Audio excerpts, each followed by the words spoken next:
What's up everyone? So today we're gonna be looking at a very interesting Warframe experiment. I was really bored out of my mind, guys, and I didn't really have much else to do. So I decided to just do something that, that you don't see every day. As you can probably tell already from the title of the video, we are here to find out if Mirage can tank and how much damage can Mirage actually take.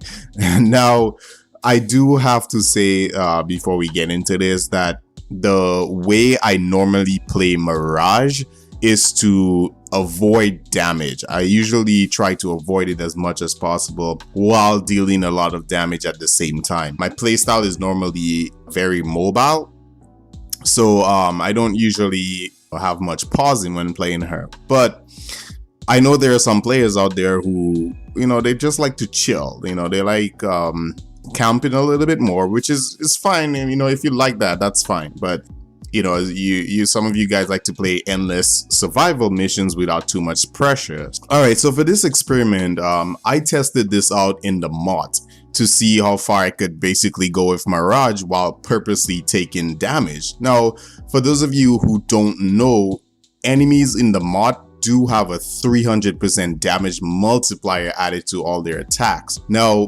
before I show you guys the build, I will tell you that the furthest I got in MOT with this experiment was about 1 hour, 20 minutes, and 48 seconds if you want to know the very details of that time. The reason for my run ending at that time was not because I couldn't handle the damage anymore, but mostly because I was just really getting crazy bored and the enemies were hardly even dealing major damage to my health. So what I was doing here was that I was taking advantage of Mirage's Eclipse, which is her third ability. For the majority of the run, what I would do was that I would stand in a decent sized area that was considered to be standing in the shadows, and I would pretty much just wait for the enemies to come into that zone.